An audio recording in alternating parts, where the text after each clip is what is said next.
A very good evening, class 12th. I am back with the answers for the test series 1 for the chapter of haloalkanes, haloarenes. I had uploaded this particular test series for you 2 days back and I hope that you have done it. So here are the answers for your test series. Beginning with the question number 1.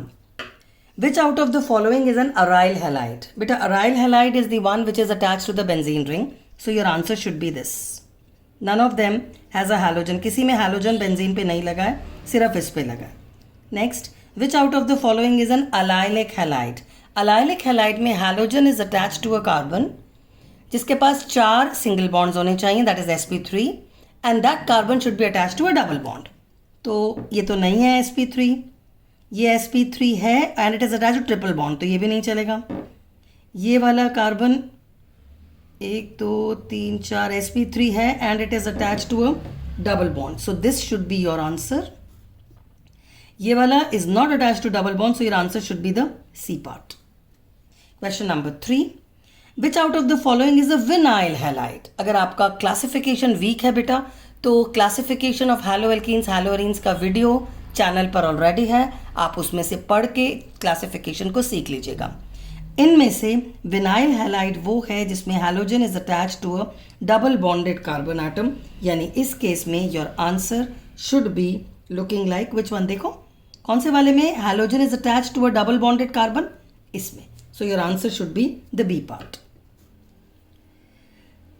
Moving on to the next, the reaction of ethyl bromide with metallic sodium, यानी वूच reaction की बात हो रही है. Ethyl bromide metallic sodium double up हो जाएगा, यानी you will end up in 2 carbon की जगह 4 carbon.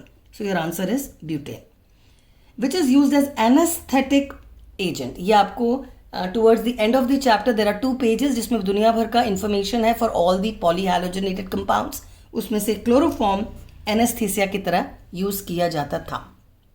Moving ahead, question number 6 पे चलते हैं. Question number 6, on being boiled with alcoholic KOH, ethyl bromide. बेटा अल्कोहलिक KOH एलिमिनेटिंग एजेंट है, ये आपका HBr निकाल देगा अकॉर्डिंग टू सेटजेफ रूल. अगर सेटजेफ रूल वीक है तो please watch the video of it on the channel. Elimination के बाद जो चीज बचेगी विल बी एल्कीन, यानी आपका आंसर इथाइलिन होता है. Moving on to question number 7, IUPAC name of secondary butyl chloride. बेटा सेकेंडरी ब्यूटाइल क्लोराइड होता है 4 कार्बन और यहां पर आपका क्लोराइड लगा हुआ है.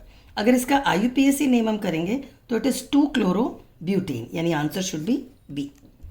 For the given reaction whether it is SN1 और SN2 को चेक करना है. SN1 और SN2 चेक करने के लिए ये तो समझ में आ रहा है OH is replacing Br. OH आ रहा है और Br निकला है, मतलब SN तो रिएक्शन है, सब्सटीट्यूशन तो है ही. एलिमिनेशन तो ये पक्का नहीं हो रहा है, नन ऑफ दीज भी नहीं है. सब्सटीट्यूशन में से SN1 है या SN2, ये एनालिसिस के लिए भी there is a video on the channel जिसमें दोनों का डिटेल दिया हुआ है. 5-5 मिनट के दोनों वीडियो हैं अगर आपका SN1 SN2 वीक है तो.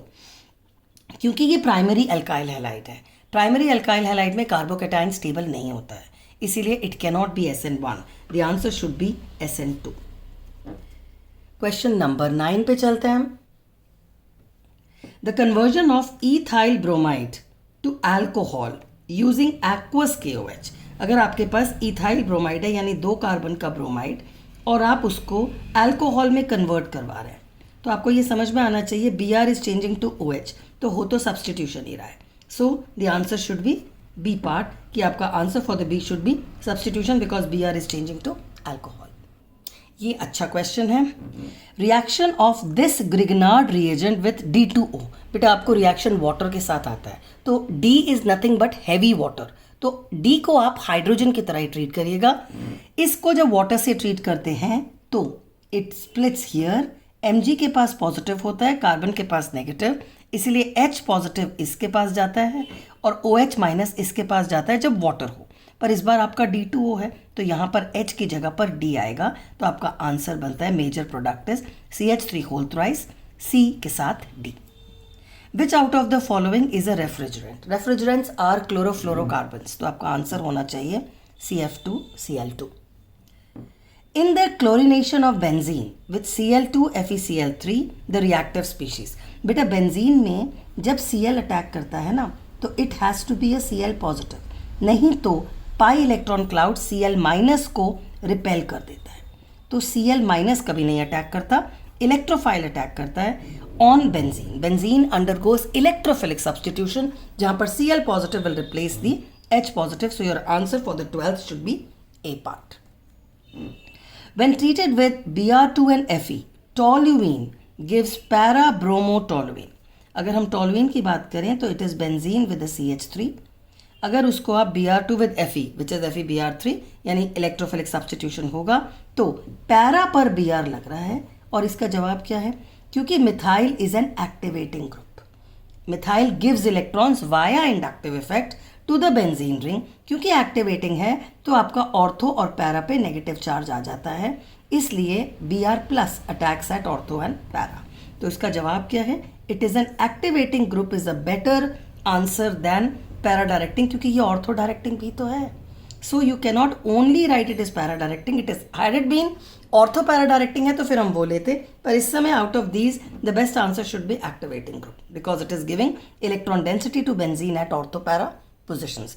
आपको अगर इसमें प्रॉब्लम है तो please have a look at plus R effect वाला video on the channel. Question number 14, the order of reactivity of the following alkyl halides for SN1। कोई सा भी मैकेनिज्म हो, क्योंकि सारे के सारे आर सिमिलर हैं, प्राइमरी सेकेंडरी टर्शरी तो है नहीं।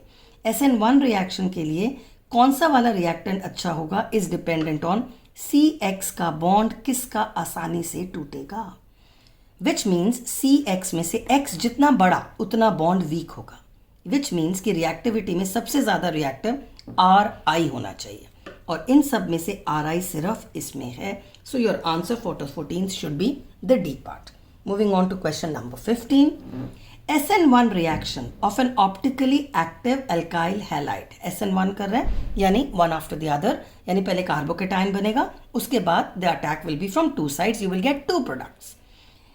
ऑप्टिकली एक्टिव एल्काइल हैलाइड है आपके पास, तो जब दो प्रोडक्ट बनेंगे तो उस केस में एक डेक्स्ट्रोरोटेटरी बनेगा, एक लीवियोरोटेटरी बनेगा, दोनों बराबर बनेंगे। ऐसे मिक्सचर को हम रेसिमाइजेशन कहते हैं because you are ending up in a mixture of two products which are optically opposite to each other. Isopropyl chloride, isopropyl chloride होता है ये। अब ये 2 डिग्री है, 2 डिग्री में प्रॉब्लम क्या है? It can undergo both SN1 as well as SN2 क्योंकि वो बीच में फॉल करता है। SN1 is preferred bye 3 degree क्योंकि उसका कार्बोकेटाइन स्टेबल होता है। SN2 is preferred by primary alkyl halide क्योंकि उसमें स्टेरिक हिंड्रेंस कम होता है, पर 2 डिग्री के लिए दोनों हो सकते हैं। So your answer should be both SN1 as well as SN2 should be the answer for this particular question number 16। ठीक है, moving on to question number 17, Which of the following is most reactive in nucleophilic substitution reaction? मतलब इनमें से Cl किस में आसानी से निकलेगा? बेटा इसमें तो बेंजीन है, यहाँ तो डबल बॉन्ड कैरेक्टर होगा, ये तो हो नहीं सकता। इसमें sp2 कैरेक्टर वाला कार्बन है, वो भी आसानी से नहीं छोड़ेगा। इसमें भी sp2 कैरेक्टर वाला है, वो भी आसानी से नहीं छोड़ेगा। आपका आंसर तो ये है। समझने के लिए, इस कंपाउंड में अगर आपका Cl निकल जाए तो क्या बनेगा?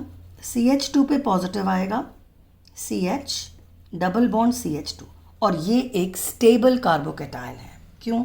This positive charge will be stabilized by the pi electrons here, so the carbocation is stable, therefore nucleophilic substitution reaction तो अलाइलिक में फास्टर होती है और ये अलाइलिक हैलो कंपाउंड है।